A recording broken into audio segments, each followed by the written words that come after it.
Embora vocês já estejam cientes de tudo de uma vez por todas, quero lembrar-lhes que Jesus, tendo libertado um povo, tirando-o da terra do Egito, destruiu depois os que não creram.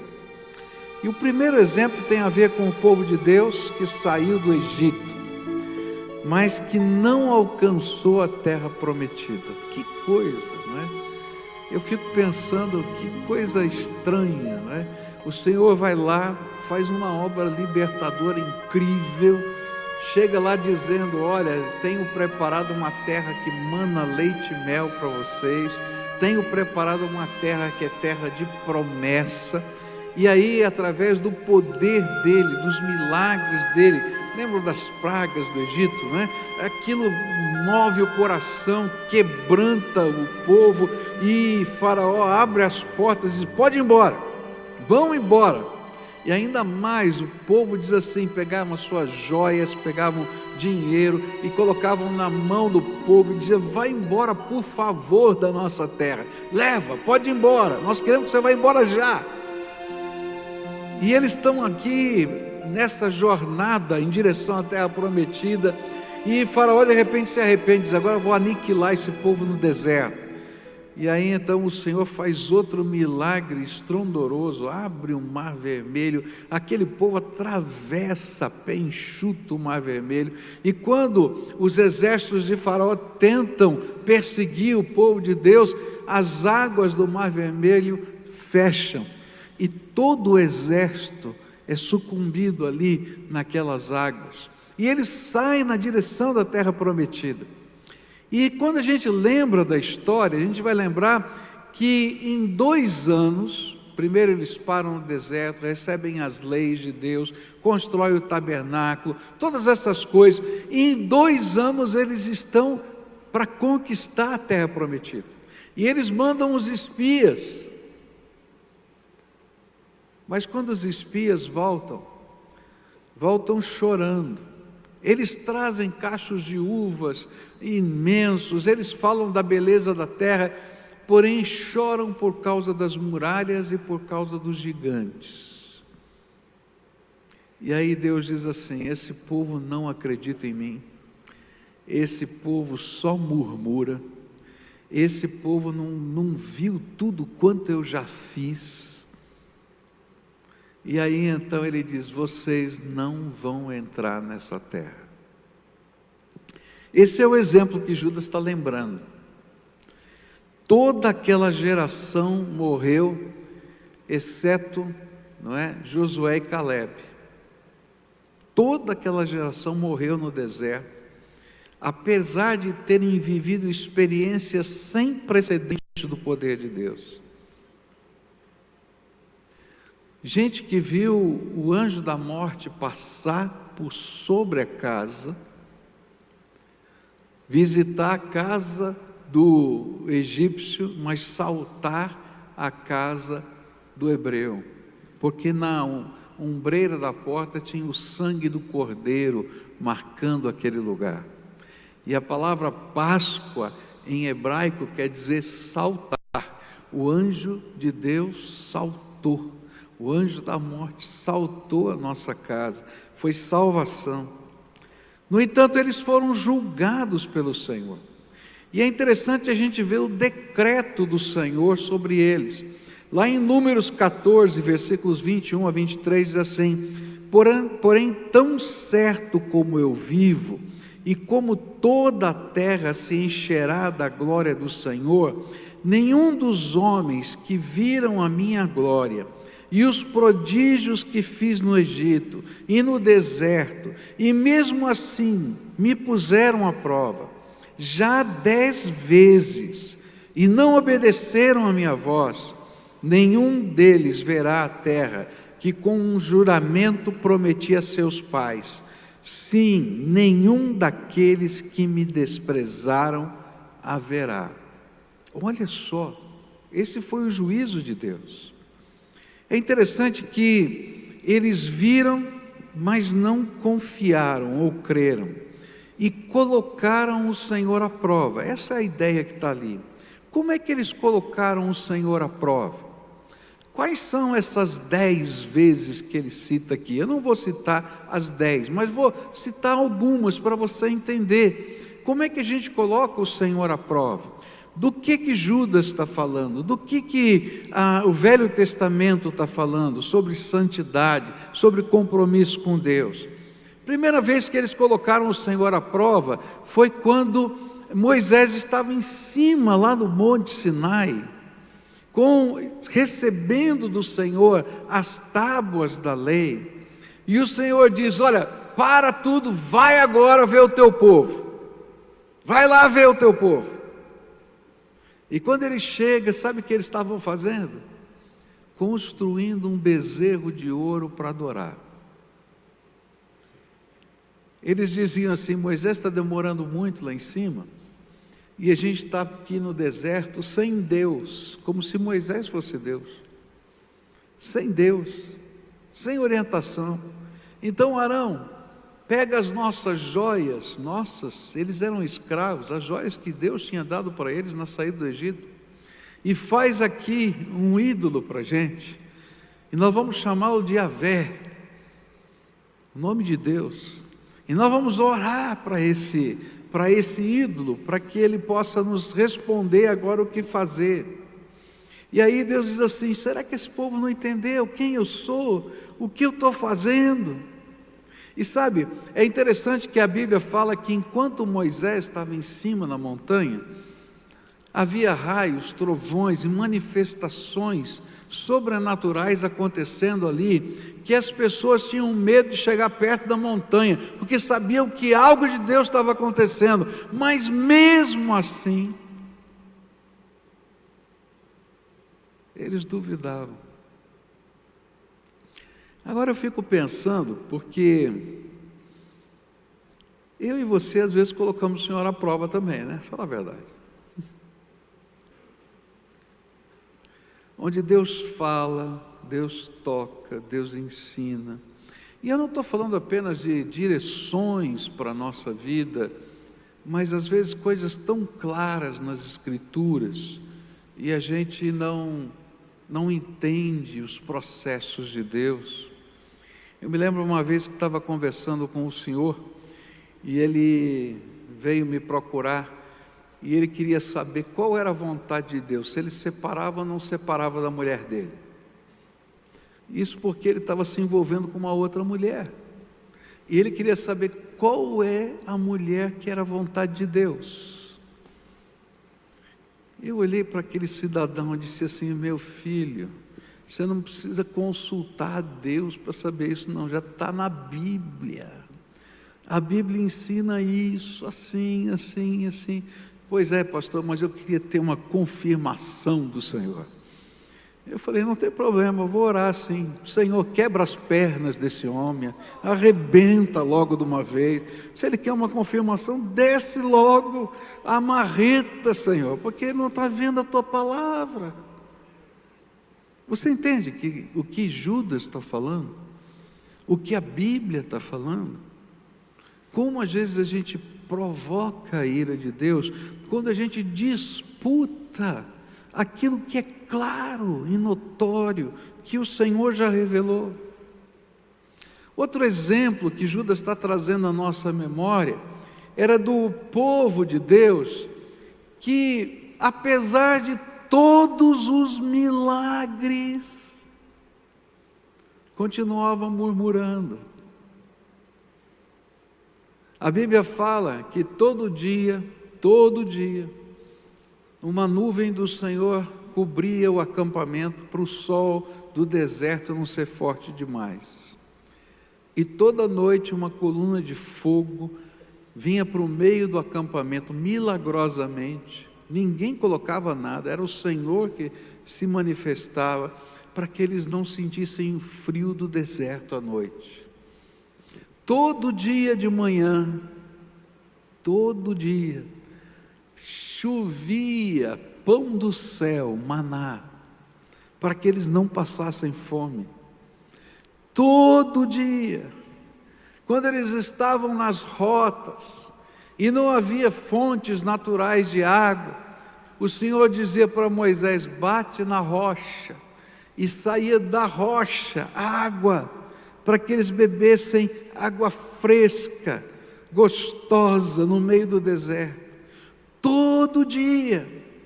O Senhor tinha dito para eles assim: olha, durante toda a jornada, não fiquem preocupados, o sapato não vai gastar, e a roupa não vai rasgar.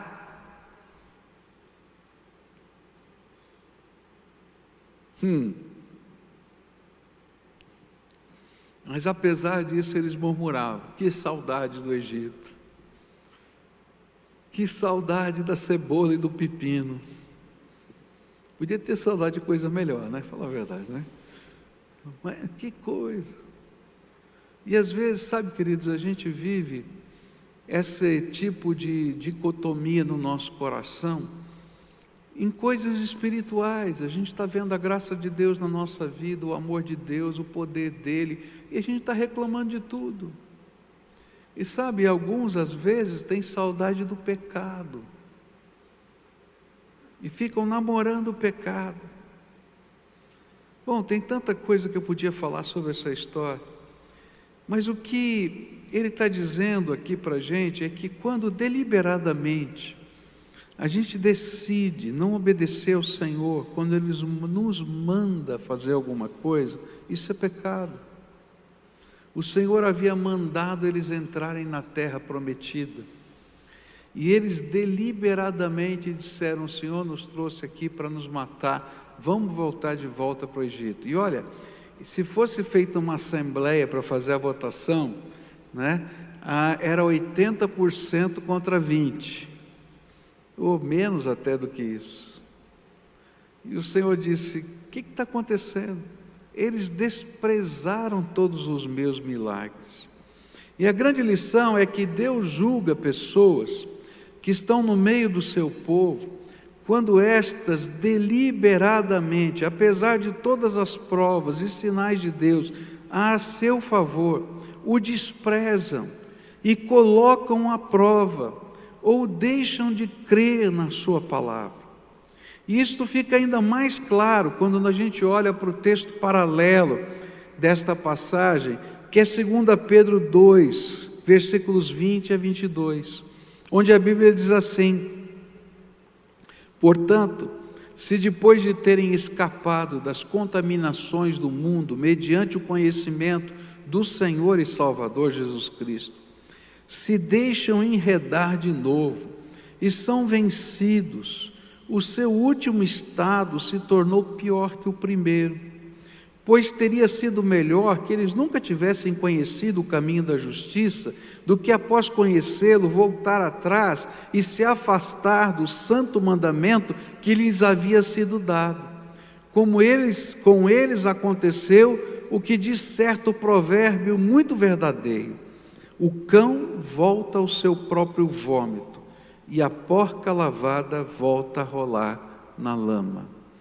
Pedro vai pegar esse mesmo exemplo e ele vai fazer uma aplicação para a gente entender do que Judas estava falando.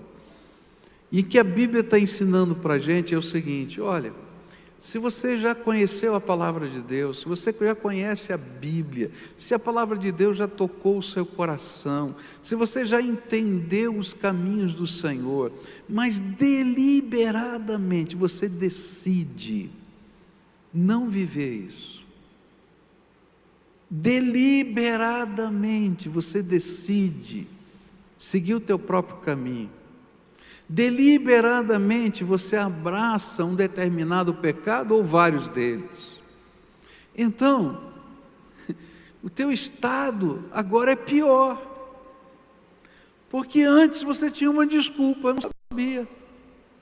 Agora ficou pior, porque você sabe.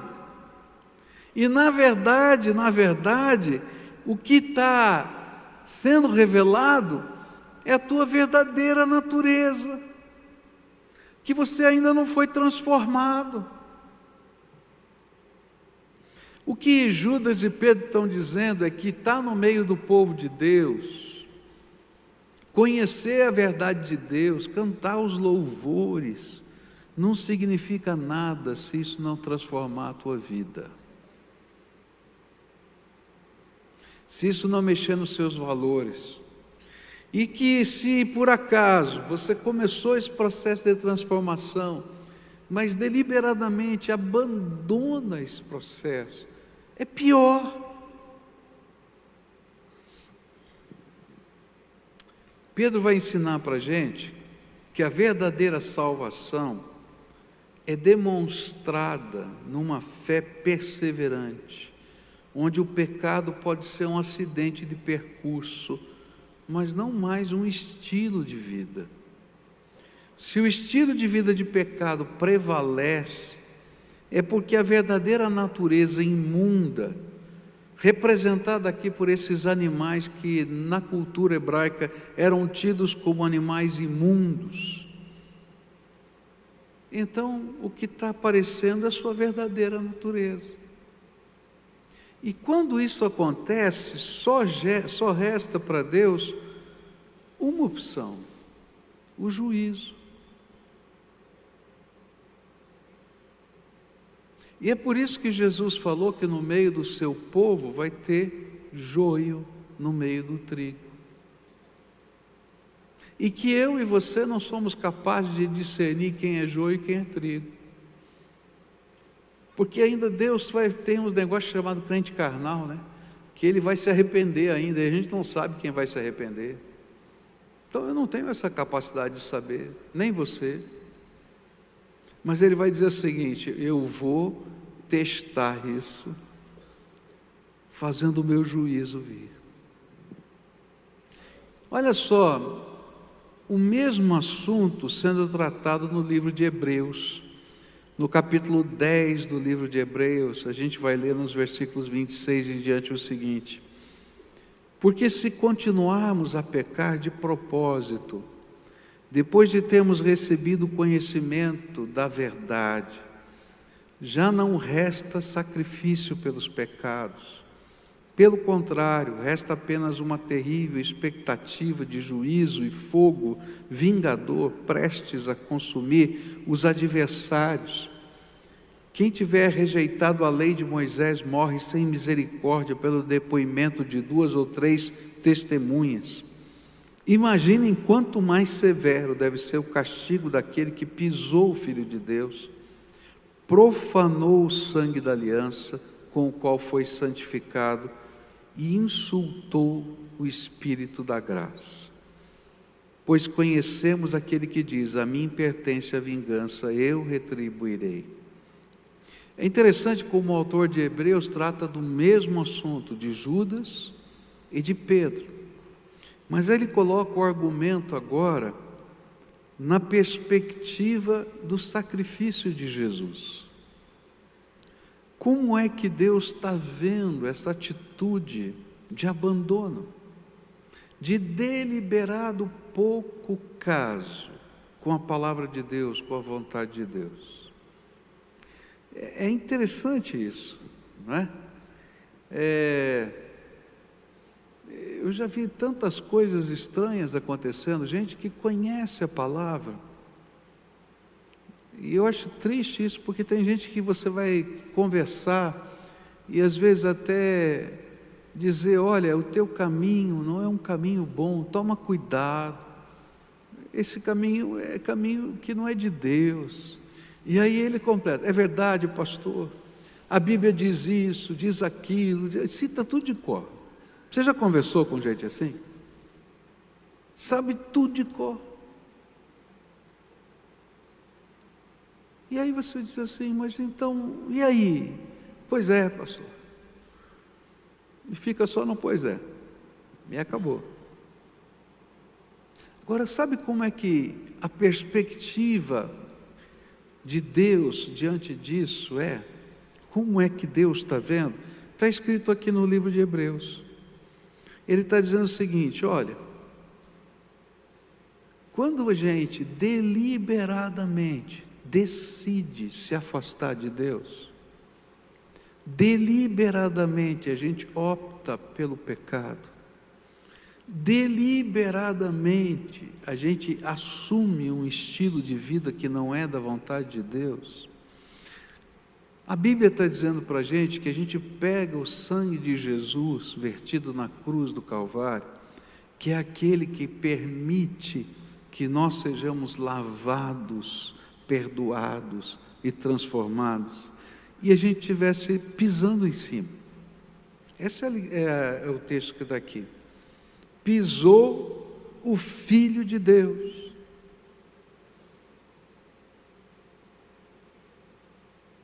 Insultou o próprio Deus, essa é a ideia. Profanou o sangue do pacto e da aliança. É interessante porque na cultura do Velho Testamento, é importante a gente entender isso, né? O que significava uma aliança, um pacto firmado com o sangue, né? Ele significava que você pegava um animal, normalmente ele era cortado, o animal era cortado no meio, não é?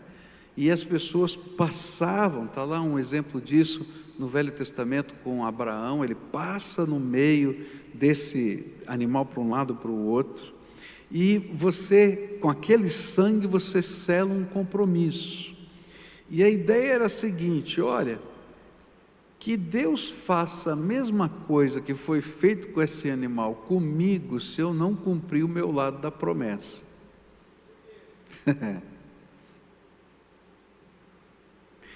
Aí você tem o outro lado, quando o Senhor faz a nossa aliança, a nova aliança, Ele se coloca como o Cordeiro que é morto por nós na cruz do Calvário. E Ele diz: eu já paguei todo o preço desse pacto.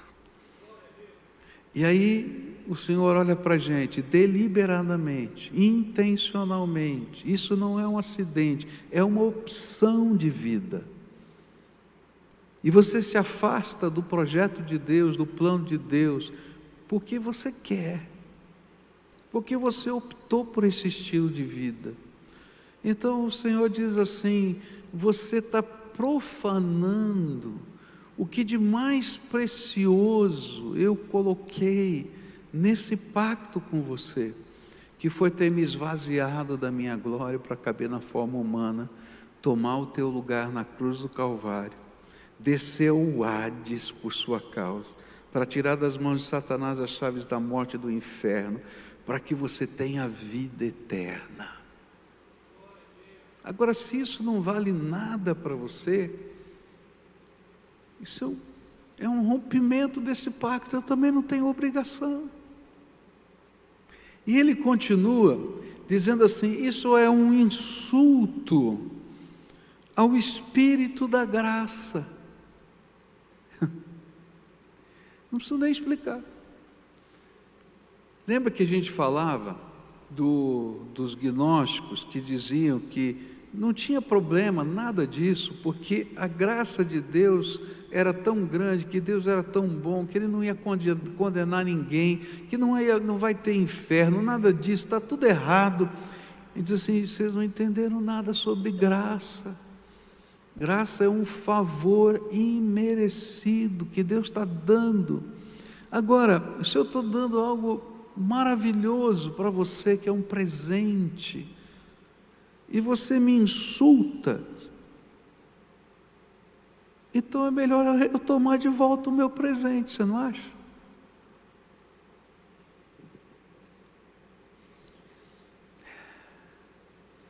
O que chega à conclusão aqui, tanto em Pedro, quanto em Judas, quanto aqui em Hebreus, é que Deus vai julgar e condenar aqueles que vivem impiamente, mesmo tendo conhecimento das coisas de Deus, porque com os seus atos, essas pessoas revelam que nunca de fato se entregaram ao Senhor.